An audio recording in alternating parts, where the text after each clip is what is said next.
Nyamnyabe ameke ngwana ma nyonu evre ameke ngwana mebe iya shao eni. Wa shao to chang bale marché le Togo. Funi ya so le pobe no be joa gbeli to ke complètement. Be edore pe mulo, edore ka koyo wona eni a shao be do. Yo to na zame, yo ina boîte me. Au moins no to i boîte me kakaka ne et moto au moins la te pok client short ya home la so la home 30 000 alors 20 000 alors 50 000 de. Et au chan yo so pona yo so kudo yo so pona e yo be famille oji yo be ni oji amero to chan témoignage le gbo bena yeso yo so yo ba janvier o nya be yo to na exam be wona gbe fu c'est que Jean il doit janvier il fi wa yo to na be wona sha outro bona bana ye so nourrir na famille o yi be won to chan gba le marché fifi anu ke to combien la marché de Togo.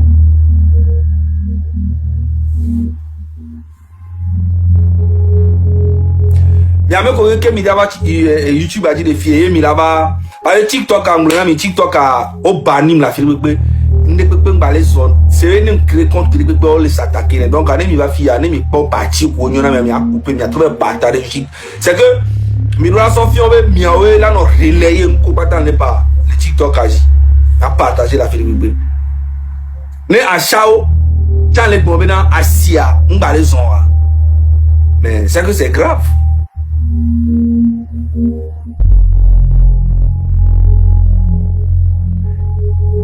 On va vidéo le gona mi benare amere kele et jureka bele plotua pendant 20 ans 20 ans lo 20 ans mais il y a quelqu'un qui me le fino de 20 ans le pemena mi ne ra potonami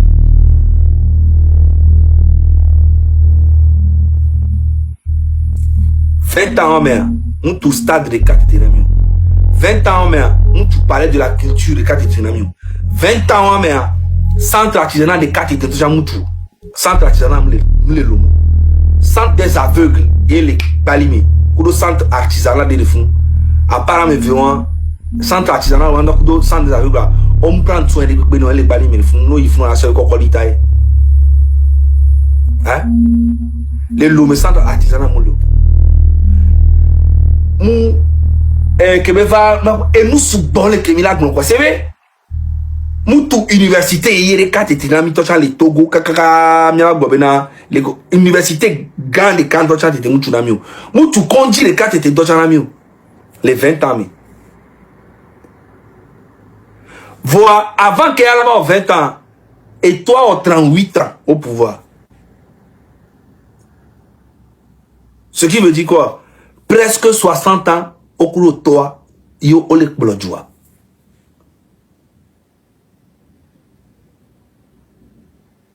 Et pendant 60 ans, Américains comme pour les profiter na joie kaka belo. Mon faut des cas, yele dou et joie be galo. En fait, le régime de fort aujourd'hui et c'est tant grand to do à mon anya no gobe obe câble to non ils sont grand frère Ferdinand be direct mais amianto mi bo e yanko be blen il y a des liens de sang les liens de sang et nous que ti miabe a hwan ke mi ona ya ngrobe population de cas peut la renverser table à bousiller ne peut pas te remettre ne peut à zéro.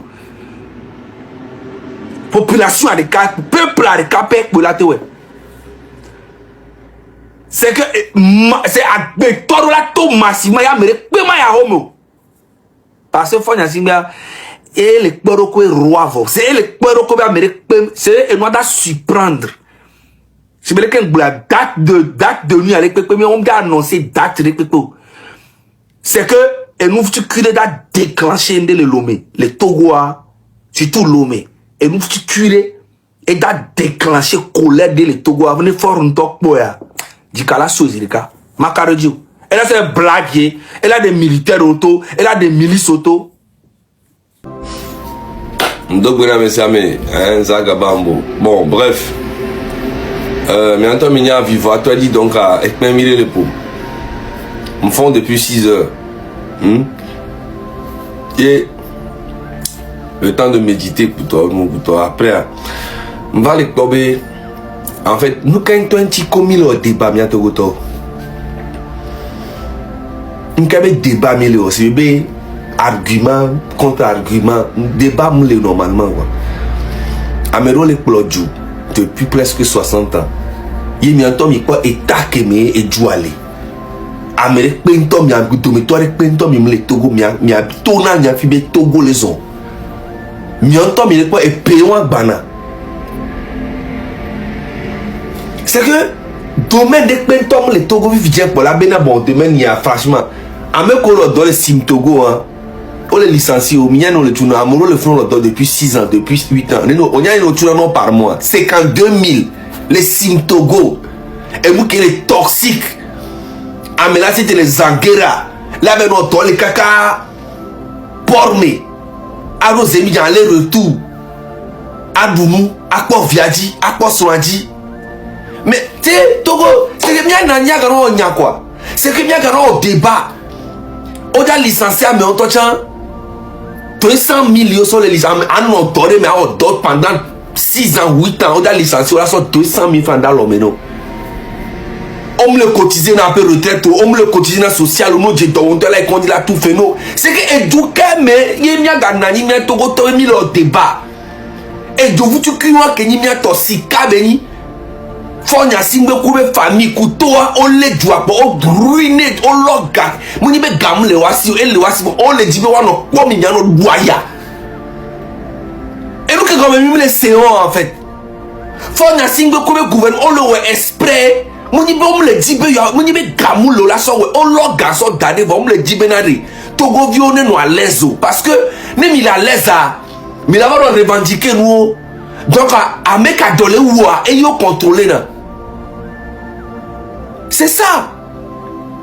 À mec à dolé ou les nous ici mais on a mais pas même on et les marchés tu vas continuer on m'a mais ça me conduire à tu conduis gratuit à tu nous pour le mot toi et quand même les forces là et gawan les aussi bang bang on m'a ouais parce que les les nous ici mais yo là te contrôler mi. Et nous quand tu es tombé à Togo Tomi nous la cité nous avons débat en toi tchania non quoi 60 ans au pouvoir résultat blé wa mi ma pompo toi chon mi nya me no heo tu ya nya me ko mi le dit changement le 8 décembre mi to nya me jouer ya énorme de que le wena il y a des discours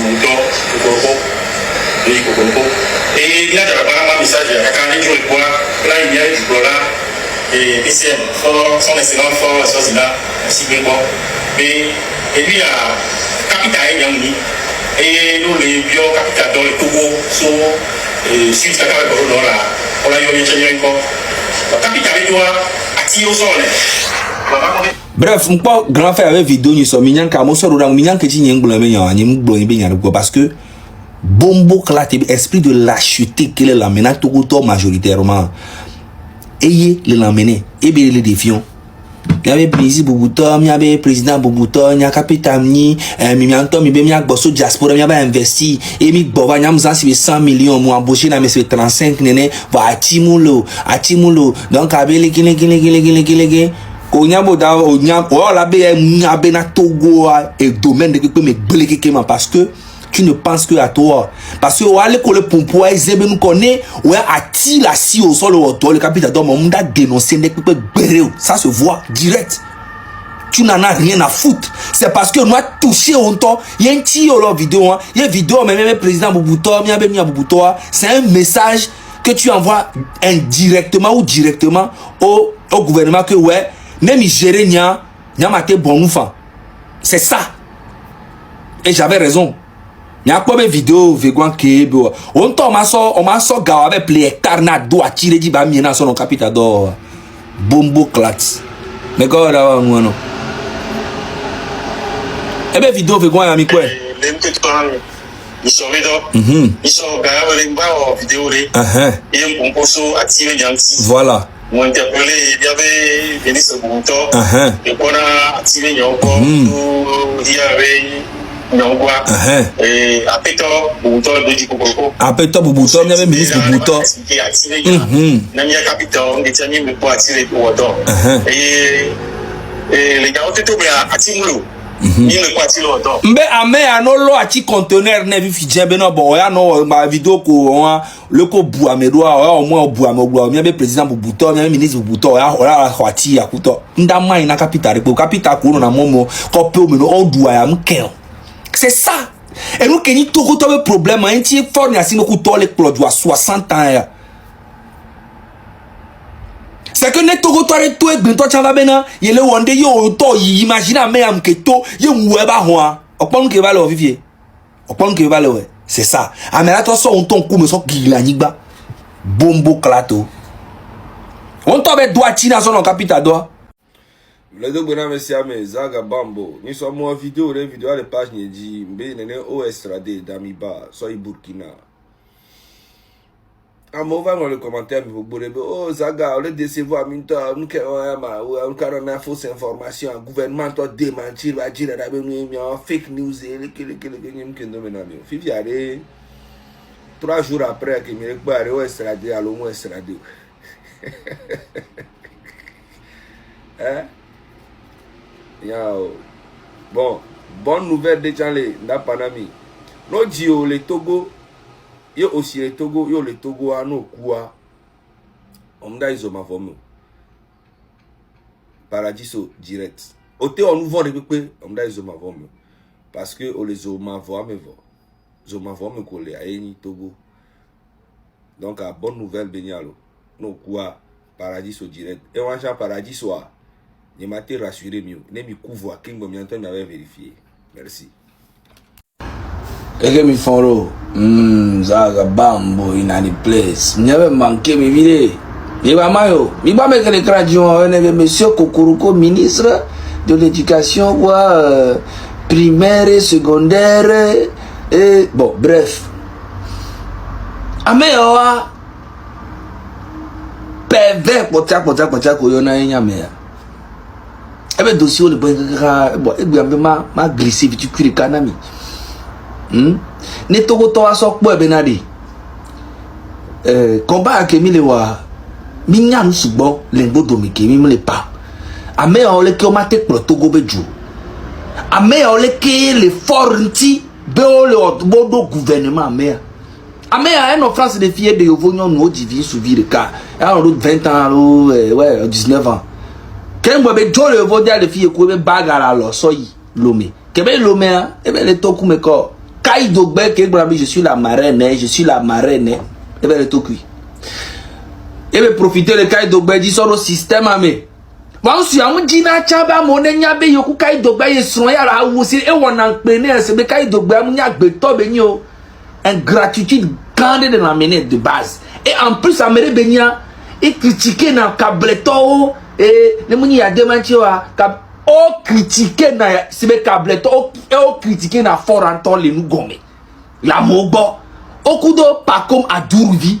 même comportement elle aussi surtout à Dourvia et se moquer na de fort depuis et se moquer na de yadema be vie so kaka gbere France les filles voir pouvoir ntia obedi ni waro kwa no onu sebe no hypocrite o de e fort plo bombo klati oro que be o créer gouvernement ame ya kemile pour le via et ton a ku nyon via mi jesi et on internet a dit et le genre et zuna mega saga on be ni gouvernement avec défenseuse à le quoi défenseur au numéro 1 l'internet a dit mi jesi nyore et le genre mi anto que mi le globe il y a 2 jours mais na yo bien parce que à moi ni matin bien quoi la peu vidéo ni no ni yona bolo mami o la peu comme nous on na nous menam ministre lo et on a kunyon via vivia nyon via ministre boube son e beni bon homme de non légalement bon OK vive na roju ma so ministre abe Photoshop mi ministre ya ENB Koutera Bataka Noël et Kenny ancien ministre de l'agriculture non vi kebe nya le bonamia okudo nsuya yela e ke no ahole kami on ke kwa de wa no vo o vive na roju parce que nsuya kebe ni ministre am ti jiwa esronku nsuya wona donwere wo don l'agriculture abe côté nwere wa mi anto binya gouvernement to mu lo na meke ona donwere Tu viens de vivre que ton quoi mère. Et bah ton aku kokoroko. Na si téléfi et y a la no blog. Nsu ya benya na kokoroko. Ba kokoroko a collègue au ministre nya me ami non akpore kanti le gouvernement me. Va ole monsro agba troba dogole akpoloti nya no konu va o monation tout le temps. Et les sebegnon nous vient toi ba ni espionne dele nsu anti. Mudjiwa o densu ya jo le ministre de l'agriculture de côté. Nsu abe a comme enole inenare e soigner ndie mia créer ndemia no dori e mia créer business li non via be non be OK problème lo va be ye dit avec pleinement les Chine nsu ya wo virement 50 millions na nyon via virement obe capture le be preuve li no mi gbenya non via mate gbocha be le démenti cha me le possible. Kebe o 50 millions d'oda nyon via minyan ke nyon via wa. Nyon via de e gabogbo les 50 millions amare sobe wo campagne na kokoroko le palimi. Ple t-shirt to ple financer kokoroko be enia. Sebe unsu ya toba ni wabe. Unsu ya ke mile ko le fia bawara be cousin direct lo bawara be cousin direct. Kokoroko ko nyon via on a ni no su ya ba gbeji kaka okiki dangbe. Que nous va blé dans soi voir. Non nous via gava plon su abena e bo la tro le gouvernement me va be ya ple so yi e bokore bo o plon su ya zado me ple ya puta bo kwanto ala témoigner to nya be yigbulonam. Bonjour dames et messieurs, ici c'est Zaka Bambo, voilà. Leur vidéo, il y en a Monsieur Tinaka. Et Monsieur Tinaka, Eni, Amekeni, directeur des fonds d'aide à la culture. Eni, directeur provisoire, c'est directeur intérimaire qui a 12 ans. C'est que on nomme le fonds provisoirement et 12 ans.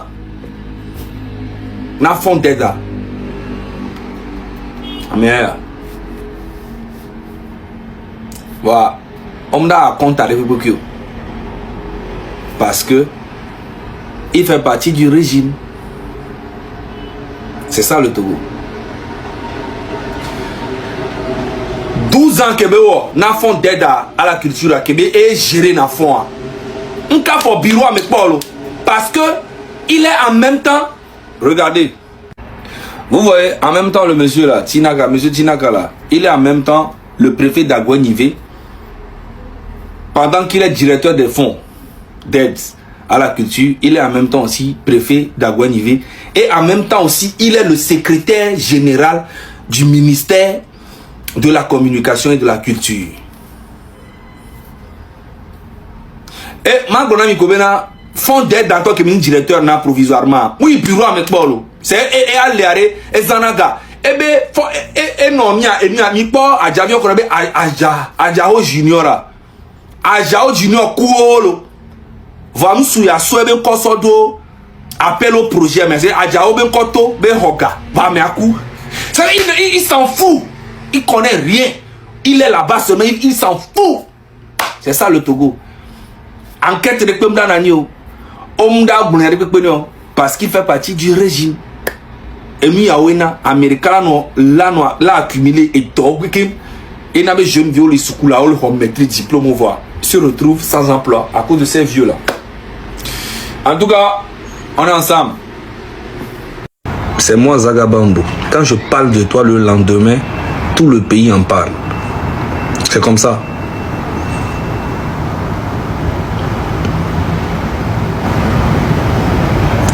Depuis tu fais des vidéos, j'ai jamais eu à faire une fois, je crois, au début. Après, j'ai vu que tu étais un farfelu. Tu cherchais de la visibilité. Tu cherchais à avoir une place auprès du gouvernement, c'est tout. Tu vois? Et c'est toujours le côté le plus facile. Défendre un gouvernement, mais c'est ça le plus facile. Mais être contre le gouvernement, mais toi, tu ne peux jamais faire ça. À défendre Fanya Singbe, c'est le truc le plus facile. Mais oui, tu ne crées rien, tu ne risques rien, il n'y a rien. Tout ce que tu risques, c'est que si le pouvoir là tombe, tu vas demander pardon à la population, c'est tout.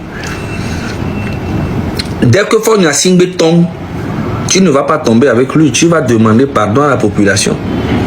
Et la population va te pardonner parce que tu es quand même un citoyen. Bon, on y va.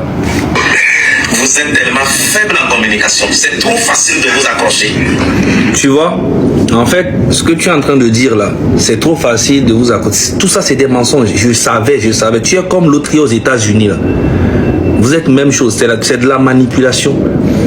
Tu ne savais rien du tout.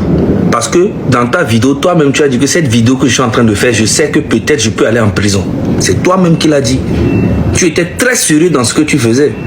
Maintenant que je t'ai récupéré, que j'ai mis ton cul dehors, tu veux faire comme si tu savais ce qui allait se passer. Tu ne savais rien du tout. Tu as oublié que Zaga existe. Maintenant, quand tu vas faire tes vidéos, tu vas réfléchir, tu vas penser à moi avant de faire ça. Parce qu'à chaque fois que tu vas créer des failles, je viendrai profiter de ça et t'allumer, toi et ton gouvernement. J'ai étudié votre psychologie. Oui. Je sais ce que vous avez souvent envie d'entendre. Ce n'est pas que tu sais ce que... En fait, tu prends vraiment les Togolais pour des cons à ce point-là. Toi, VDP, là. Genre, tu penses vraiment que les Togolais sont cons à ce point? Tu es bizarre quand même, hein? Tu prends les Togolais pour tes enfants. Les gars, dites-moi. Je sais pas, hein? Genre, tu viens juste, je savais, je sais ce que vous voulez entendre, et je savais que si je faisais ça, ça allait être comme ça. Toi, tu sais. Mais tu vas savoir. Faites entendre ça. Je vous sers ça sur un plat chaud. Mais le gouvernement n'est pas encore formé, non? Si je veux un poste dans le gouvernement, pourquoi je vais attaquer ceux qui sont autour?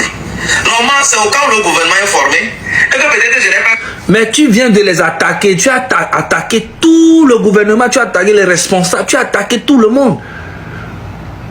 Maintenant, tu dis pourquoi tu vas les attaquer. Donc, tu as fait quoi alors? Ou bien tu veux que je te rejoue tes vidéos? Tu as fait quoi? Tu t'es attaqué à tout le monde. Et c'est même erreur que Gogoligo a fait. Et que pendant un bon moment, il s'est retrouvé verrouillé par le système. C'est même erreur là que tu veux faire aussi. Gogoligo s'est mis et est en train de critiquer tous ceux qui sont autour du gouvernement comme s'il allait se faire aimer par le Fort Gnassingbé lui-même. Et puis, voilà. Il a mis 2, 3, 4 ans pour se faire pardonner. Kanyoto et Gao funa Dominica 9 mois. Et il avait Jirevia facilement. Et malheureusement, et Koukourou Revia.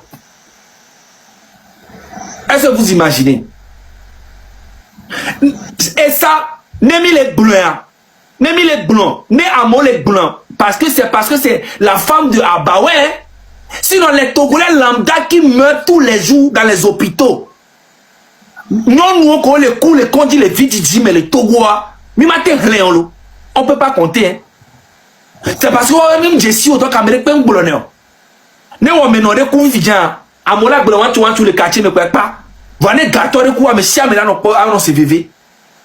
Comme si la vie est gâteau de vie à élever sur où on me n'entendait. Donc, c'est mis à toi sa vie. Togo, pas non. Égalité, mais le côté santé, et il n'y a pas de combat.